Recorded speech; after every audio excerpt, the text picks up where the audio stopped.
उधर आरक्षण विधेयक को लेकर जारी तकरार के बीच छत्तीसगढ़ के राज्यपाल बदल दिए गए हैं। अनुसुईया उइके की जगह आंध्र प्रदेश के राज्यपाल बिस्वा भूषण हरिचंदन को छत्तीसगढ़ का नया गवर्नर नियुक्त किया गया है। सीएम भूपेश बघेल ने प्रदेश के नए संवैधानिक प्रमुख की नियुक्ति पर बधाई दी है, तो वहीं बीजेपी पर निशाना भी साधा है। नए राज्यपाल की नियुक्ति के बाद अब सवाल यही है, क्या अब आरक्षण विधेयक को लेकर जारी तकरार थम जाएगी या फिर ये टकराव जारी रहेगा?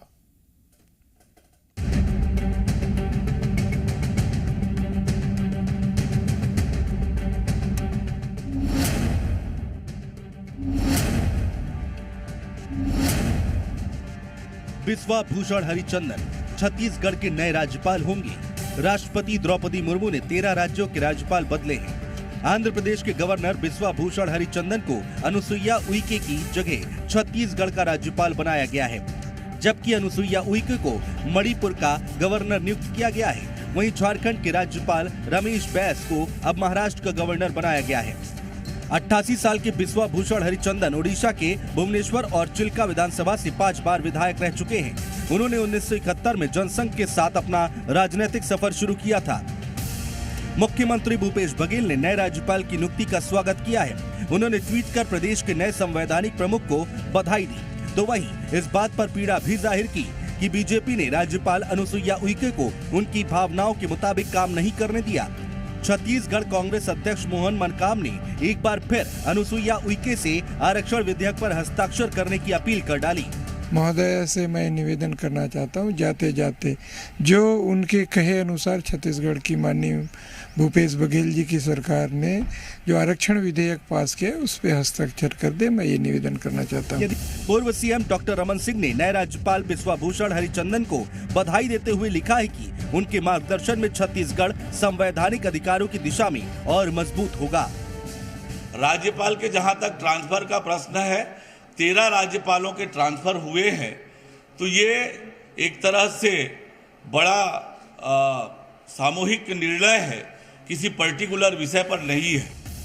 छत्तीसगढ़ में आरक्षण विधेयक को मंजूरी नहीं मिलने के चलते राजभवन और सरकार के बीच पिछले कुछ वक्त से टकराव चल रहा था, जिसको लेकर कांग्रेस लगातार राजभवन पर बीजेपी के इशारे पर काम करने का आरोप लगा रही थी। अब प्रदेश के नए गवर्नर अपना पदभार संभालेंगे। ऐसे में देखना होगा कि आरक्षण विधेयक को लेकर सरकार और राजभवन के बीच जो तकरार चल रही थी, अब वो खत्म होगी या फिर एक नया मोड़ लेगी। शिखर देवागन, जी मीडिया, रायपुर।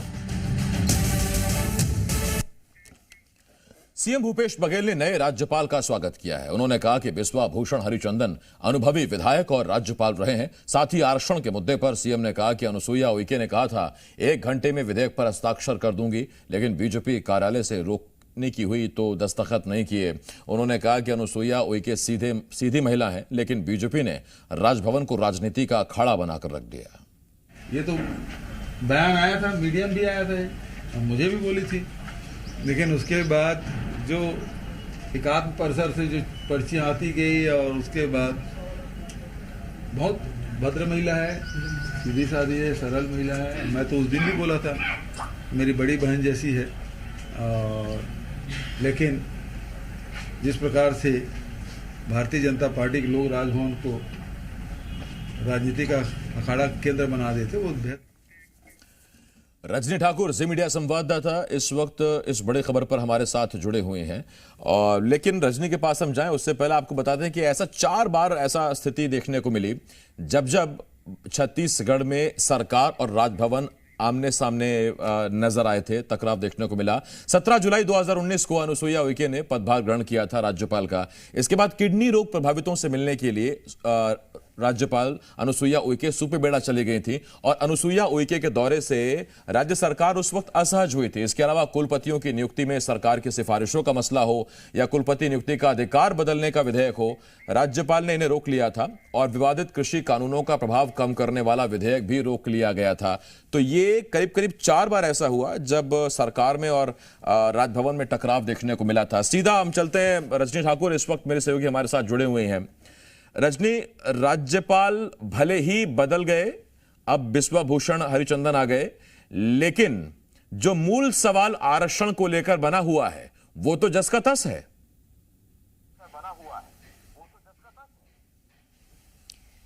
बिल्कुल, आरक्षण को लेकर जो सवाल है वो जस का तस है और कहीं ना कहीं लंबा इंतजार और करना होगा, इस बात की भी आशंका बढ़ जाती है क्योंकि जब नए राज्यपाल पदभार ग्रहण करेंगे और उसके बाद वो एक बार फिर से जो विधेयक सरकार लेकर आई है, अब तक जो रिपोर्ट इसको लेकर पेश की गई है, 76% आरक्षण लागू किए जाने को लेकर सरकार की तरफ से जो तर्क हैं, इन तमाम बातों का वो अध्ययन करेंगे और उसके बाद ये फैसला करेंगे कि इस विधेयक को राजभवन से आगे बढ़ाना है या नहीं बढ़ाना है।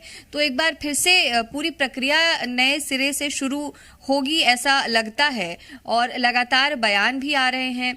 दूसरी तरफ जिन वर्गों को आरक्षण मिलना है और विधेयक की वजह से आरक्षण मिलने में उन्हें देरी हो रही है, उनकी नाराजगी भी बढ़ती जा रही है।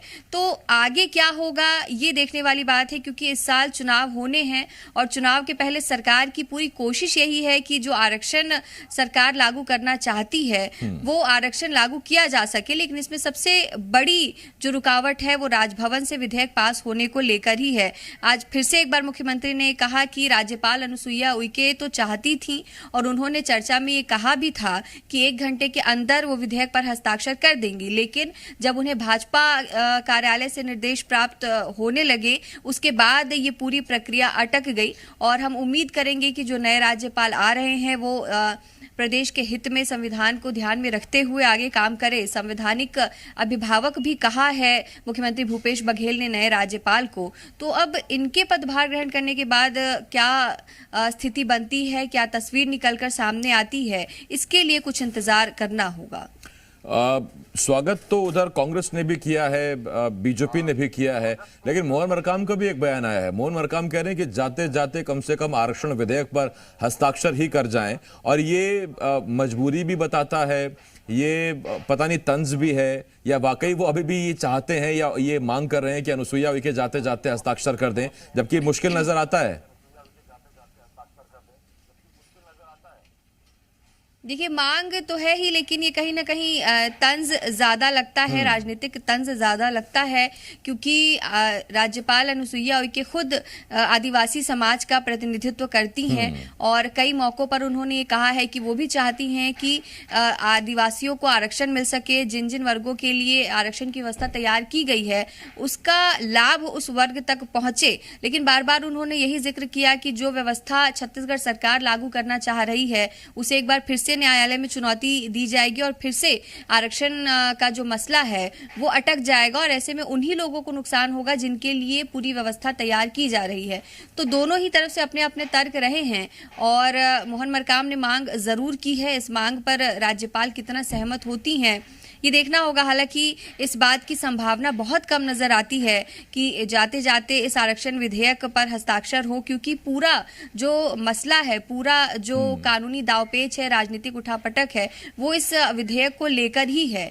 तो फिलहाल इंतजार करना होगा, कांग्रेस को भी इंतजार करना होगा और उन तमाम लोगों को भी इंतजार करना होगा जो आरक्षण लागू किए जाने के पक्ष में है। और यही एक बात मेरे मन में इस वक्त भी आई जब मोहन मरकाम को हमने सुना। रजनी, उन्होंने कहा कि नए राज्यपाल आए हैं, चीजों को समझने में वक्त लगेगा और यही शायद सरकार को इस वक्त परेशान भी कर रहा होगा कि अब नए राज्यपाल आए हैं और ये बहुत वाजिब है अगर उनका ये बयान आता है, उनकी तरफ से ये पक्ष आता है कि मैंने अभी ज्वाइन किया है, मैं इस पूरे मामले को देखूंगा, समझूंगा और उसके बाद फिर कोई फैसला करूंगा। और ये जो टाइम ड्यूरेशन जो बढ़ेगा, यही सरकार की भी चिंता है और ये उस वर्ग की भी चिंता है जिसके हित सीधा जुड़े हुए हैं इस विधेयक से। रजनी,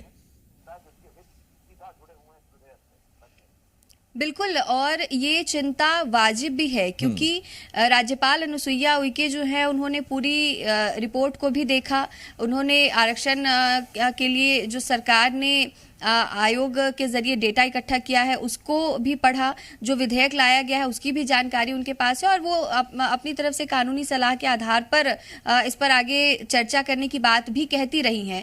तो लगातार वो इस पूरे मसले को, पूरे विधेयक को और पूरे मामले को समझती रही हैं। उसके बाद भी राजभवन से अब तक इस पर कोई सकारात्मक रुख नजर नहीं आया है। ऐसे में जब नए राज्यपाल आएंगे तो उन्हें वक्त लगेगा, इसमें कोई दो मत नहीं है क्योंकि जब वो आएंगे तो पूरी प्रक्रिया को एक बार फिर से वो समझने की कोशिश करेंगे छत्तीसगढ़ के सामाजिक हालात, राजनीतिक हालात और जो विधेयक सरकार लाना चाह रही है उसमें किस तरह के बदलाव है, इन सभी चीजों का वो अध्ययन करेंगे। और ये अध्ययन कब तक चलेगा ये देखना होगा।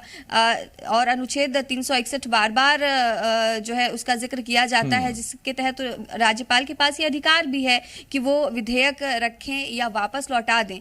तो इन तमाम स्थितियों को देखते हुए अब समय कितना लगेगा आरक्षण विधेयक लागू होने में, इस पर कोई ठोस जवाब अब तक नहीं आ पाया। अभी तक तो नहीं आया, लेकिन उम्मीद करते हैं कि कोई ठोस जवाब आए, ताकि जो ऐसा जो ये वर्ग हैं जिनको आरक्षण का लाभ मिलना है वो कम से कम उनकी नियुक्तियां खुल सकें, भर्तियां खुल सकें। रजनी, बहुत शुक्रिया इस तमाम जानकारी के लिए। रजनी ठाकुर, जी मीडिया संवाददाता, रायपुर से हमारे साथ जुड़े हुए थे। खबरों में बने रहने के लिए आप हमारे फेसबुक, ट्विटर और इंस्टाग्राम पेज को फॉलो कर सकते हैं। लेटेस्ट अपडेट के लिए आप हमारे यूट्यूब चैनल को सब्सक्राइब भी कर सकते हैं और हाँ, बेल आइकन पर क्लिक करना ना भूलें।